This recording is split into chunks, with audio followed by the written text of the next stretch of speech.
ताई, खरं म्हणजे साहेबांनी यापूर्वीच उमेदवारी तशी जाहीर केली होती, पण काल अधिकृतपणे प्रदेशाध्यक्षांनी पत्र काढलं आणि उमेदवारी जाहीर केली। मी इंडिया आघाडीचे मनपूर्वक आभार मानते की यावेळेस पुन्हा एकदा लोकसभेची उमेदवारीची संधी मला त्यांनी दिली, त्याबद्दल मी अतिशय विनम्रपणे त्यांचे आभार मानते।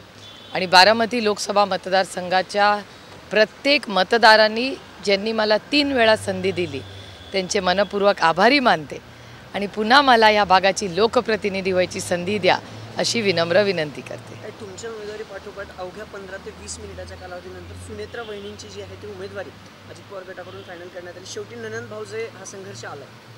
माझ्यासाठी ही एक वैचारिक लढाई आहे। माझी लढाई कुठल्याही व्यक्तीशी नाही आहे। माझी लढाई भारतीय जनता पक्षाच्या चुकीच्या त्यांनी जे पॉलिसी निर्णय घेतात त्याच्या विरोधात आहे। माझं राजकारण आजपर्यंत मी कुणावर वैयक्तिक टीका केलेली नाही। माझ्यावर कैलासवासी यशवंतराव चव्हाणांचे संस्कार आहेत, त्याच्यामुळे माझा राजकारण व्यक्ती केंद्र नसून माझं पूर्ण राजकारण हे वैचारिक आणि विकासाचं आहे। कुठले मुद्दे असणार आहेत प्रचाराचे आणि कशी निवडणूक? नाही, अर्थातच प्रचाराच्या मुद्द्यांमध्ये सातत्य नेहमीच माझं असतं। त्याच्यामुळे महागाई, बेरोजगारी आणि भ्रष्टाचार। महाराज, आज तुम्ही जी दडपशाही या देशात बघताय, महागाई प्रचंड वाढलेली आहे। तुमच्याच सगळ्या चॅनल्स आणि वर्तमानपत्रात जे आर्टिकल्स बेरोजगारीबद्दल आलेले ते अतिशय चिंताजनक आहेत। त्यानंतर देशात वाढणारा भ्रष्टाचार, इलेक्टोरल बॉन्ड्स हे या देशातलं सगळ्यात मोठं स्कॅम आहे। हे मी म्हणत नाही आहे, पण माननीय उच्च न्यायालय म्हणत आहे आणि सगळ्या मीडियामध्ये वर्तमानपत्रात त्या बातम्या आलेल्या आहेत। आणि चौथा, बारामती लोकसभा मतदारसंघात सीमित सगळ्यात मोठं आव्हान म्हणजे पाणी। दुष्काळ हा एक अतिशय महत्त्वाचा आणि गंभीर प्रश्न आपल्या सगळ्यांच्या समोर उभा आहे। आज तुम्ही उजनीचं धरण बघा, तुम्ही नाझऱ्याला जाऊन बघा, तुम्ही शहरात किंवा ग्रामीण भागात कुठेही गेला तर पिण्याच्या पाण्याचा प्रश्न, शेतीच्या पाण्याचा प्रश्न, असे अनेक पाण्याच्या संबंधित मोठी आव्हानं आज राज्याच्या आणि या मतदारसंघाच्या समोर आहेत। ताई, निलेश लंके जे खरं तर पुण्यात मोठा कार्यक्रम झाला, पण त्यावेळेस त्यांनी अधिकृत प्रवेश केल्यानंतर परवा त्यांनी आमदारकीचा राजीनामा दिला आणि काल आपल्या कडनं दक्षिण नगरसाठी जी आहे ती उमेदवारी जाहीर करण्यात आली आहे। लंकेंना देखील सुजय विखेंचं मोठं आव्हान असणार आहे। मला असं वाटतं प्रत्येक इलेक्शनमध्ये प्रत्येक व्यक्ती ह्याला आपण सिरियसली आणि एक आव्हान म्हणूनच घेतलं पाहिजे। हे काय एक असा फॅमिली काही गेट टुगेदर किंवा आपण फ्रेंड्सला भेटतो तसं नाही आहे। हे देशाच्या धोरणांचं इलेक्शन आहे। म्हणजे पार्लमेंटमध्ये जाणं म्हणजे धोरणात्मक काम, मग तुम्ही कुठल्याही बाजूला बसा, हे खूप एक सिरियस काम आहे। त्याच्यामुळे मी ते इतकं लाईटली माझ्या आयुष्यात कधी घेतलेलंच नाही। आणि माझं लोकसभेतलं काम हे देशाने पाहिलेलं आहे, तिथला माझा परफॉर्मन्स आणि सगळ्यात मोठी गोष्ट की लोकांचा संपर्क, प्रेम आणि जो सहकार्य मला मिळालं आहे, त्याच्यामुळे आज मला पुन्हा एकदा जी संधी मिळालेली आहे ती मेरिटवर मला मतदान करा, माझं काम पाहून, माझा संपर्क पाहून आणि माझ्यावर आजपर्यंत कुठलाही भ्रष्टाचाराचा आरोप झालेला नाही।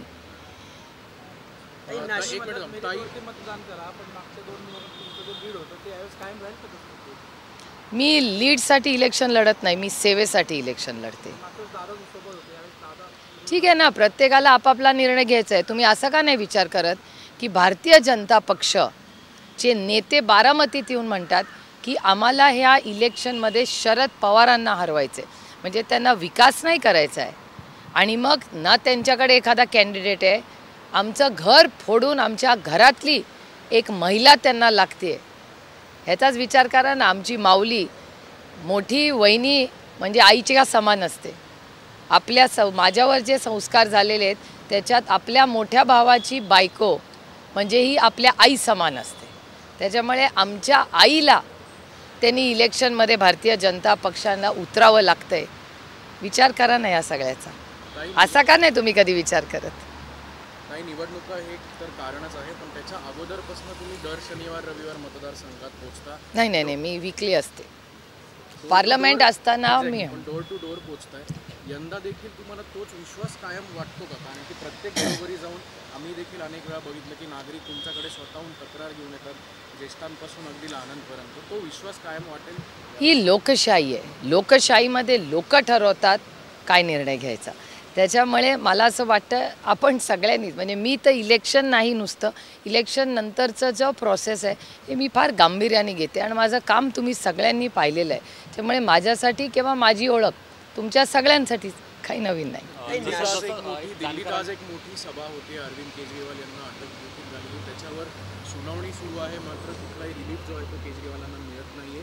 आज इंडिया आघाडी देखील एकत्र येऊन ती सभा घेते. याच्यामुळे या सभेमुळे काही परिणाम या सरकारवर होईल असं वाटतं? नाही, हे बघा, ही लोकशाही आहे आणि लोकशाहीमध्ये जर दडपशाही करून लोक काही करणार असतील तर त्याच्या विरोधात या देशात कोणीतरी लढलं पाहिजे का नाही. आणि आम्ही कितीही किंमत मोजावी लागली तरी ह्या देशाला स्वातंत्र्य देण्यासाठी खूप लोकांनी त्यांचं उभं आयुष्याचा त्याग केलेला आहे, बलिदान दिलेलं आहे. त्यामुळे ती लोकशाही जर अडचणीत आली तर आम्ही कितीही किंमत मोजावी लागली तर त्याच्या विरोधात, त्या दडपशाहीच्या विरोधात पूर्ण ताकदीने लढणार. दिल्लीत खरं तर नाशिकच्या लोकसभेसंदर्भात हा प्रश्न आहे. दिल्लीतूनच माझ्या उमेदवारीसाठी आग्रह आला असा घटस्फोट करत भुजबळांनी सांगितलं की महायुतीतून जर उमेदवारी मिळाली तर मी नक्की लढणार. मला याची माहिती नाही बाबा. मला कसं माहिती असेल दिल्लीतून कोण कोणाला आणि त्यांच्या आघाडीमध्ये, का त्यांची युती आहे ना, युतीमध्ये. नवियातल्या असमन्वयाबद्दल सतत बोललं जातं, पण महाविकास आघाडीमध्येही फार काही बरी परिस्थिती असं दिसत नाही. म्हणजे रात्री 3-3 वाजेपर्यंत बैठका घ्याव्या लागतात. संभाजीनगरची जागा अजून ठरत नाही, बाकी अनेक ठिकाणच्या जागा आहेत. कसं पाहता एकूणच महायुतीतलं हे सगळं जागा वाटपाचं आणि सगळ्यात महत्त्वाचं जानकरांना तर राष्ट्रवादीतून तिकीट द्यावं लागतं. हां. जानकरांना काल जी उमेदवारी दिली गेली ती राष्ट्रवादीच्या नेत्यांनी सोबत बसून त्यांच्या कोट्यातली जी जागा होती ती दिली परभणीची. मग ते घड्याळावर लढणार आहेत का? नाही, ते लढणार नाही, लढणार त्यांच्या चिन्हावर, त्यांच्याच रासपच्या ह्याच्यावरती. नाही, ते कुठल्या चिन्हावर लढणार आहेत? नाही, चिन्ह जे मिळेल ते मिळेल समजा. नाही, म्हणजे ते घड्याळावर लढणार आहेत. घड्याळावर नाही, पण जो कोटा होता राष्ट्रवादीच्या घड्याळाचा त्या हो, म्हणजे त्या राष्ट्रवादीच्या कोट्यातून सीट दिली पण ते लढणार स्वतःच्या चिन्हावर. मग त्या कोट्यातून कसं, म्हणजे त्यांची सीट जो काउंट त्यांच्या हां, म्हणजे जागा सोडली. अच्छा, आणि ते त्यांच्या चिन्हावर लढणार. अजित पवार गटाचे नेते जे आहेत त्यांनी काल एक म्हणजे विधान केले की आधी राष्ट्रवादी काँग्रेस मॅनेज होत होती छोट्या छोट्या पक्षांना, मोठ्या पक्षांना. आता राष्ट्रवादी काँग्रेस मॅनेज होणार नाही कारण त्या सगळ्या कॉन्फ्लिक्टमधनं आम्ही बाहेर आलो. ते राष्ट्रवादी काँग्रेसमध्ये कुठल्या वर्षी आले हो? कुठल्या वर्षी आले राष्ट्रवादी काँग्रेसमध्ये? त्यांनाच विचारा ना. काही फडणवीस असं म्हणतोय की काल ते स्वातंत्र्यवीर सावरकर पिक्चर बघायला गेले होते चित्रपटगृहात अंधेरीच्या, आणि त्यानंतर त्यांनी राहुल गांधींना इशारा दिलाय की जर तुम्ही हा पिक्चर बघणार नसाल तर एक अख्खं थिएटर तुमच्यासाठी बुक करतो. How sweet. ते पैसे थिएटरमधले टँकरसाठी जर घालवले ना तर जास्ती त्याचा उपयोग या राज्याच्या गरीब कष्ट करणाऱ्या शेतकऱ्याला होईल. लोकसभा निवडणुकीत मराठा समाजातर्फे म्हणजे मी कुठलाही उमेदवार देणार नाहीये, मी कुठल्याही उमेदवाराला पाठिंबा देणार नाही, ज्याला पाडायचे त्याला पाडा, ज्याला फेकून आणायचं काल मनोज जरांगे पाटील स्पष्टीकरण दिले. ठीक आहे, लोकशाही आहे, प्रत्येकाला आपला स्टँड घ्यायचा अधिकार आहे. पालकमंत्री म्हणाले होते की जर कोयता दिसला तर फायरमध्ये तुम्हाला टाकून कारवाई करू. आता सगळं अवघड होत चाललंय, मात्र पुन्हा एकदा कोयत्याने डोकं वर काढले. अल्पवयीन मुलांच्या हातात कोयते आलेले, पुन्हा एकदा कोयता वॉर जे आहे ते तरुणांमध्ये फारसं वाढताना दिसतं. मी तुम्हाला अनेक वेळा हे बोलले आणि त्याच्यामुळे अनेक लोकांना आवडतही नाही माझं हे स्टेटमेंट, पण मी एक नागरिक आहे, एक आई आहे. त्याच्यामुळे मी एक गोष्ट आवर्जून आपल्याला सांगेन की क्राईम या राज्यामध्ये वाढलेला आहे का? तो आहे. आणि मी अनेक वेळा राज्याच्या गृहमंत्र्यांना विनंतीही केलेली आहे की क्राईम वाढत चालला या राज्यामध्ये आणि त्याची अकाउंटेबिलिटी आपण घ्यावी. जेव्हा सातत्याने सत्तेत असलेले आमदार पोलीस स्टेशनमध्ये गोळीबार करतात, अशा वेळेस काय आदर्श हा सरकार देत आहे? हे अबकी बार गोळीबार सरकार आहे, ट्रिपल इंजिनचं महाराष्ट्राचं सरकार. आणि तेव्हाही मी माननीय अमित शहांनाही विनंती केली होती पार्लमेंटमध्ये की महाराष्ट्रामध्ये क्राईम वाढतोय, हा प्रश्न कसा सोडवायचा, कारण ह्याच्यात भरडला जातोय सर्वसामान्य माणूस. आणि कोयता गँग, आणि मी नेहमी म्हणते की डेटा स्पीक्स फॉर इटसेल्फ. जेव्हा जेव्हा देवेंद्रजी या राज्याचे गृहमंत्री होतात त्यांचाच डेटा सांगतो की क्राईम वाढतो. हा डेटा माझा नाही, हा डेटा भारतीय जनता पक्षाच्या केंद्राच्या सरकारचा आहे.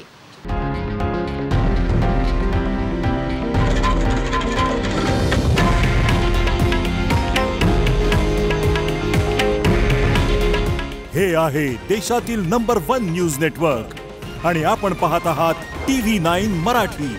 काळजी तुमची, हित महाराष्ट्राचं.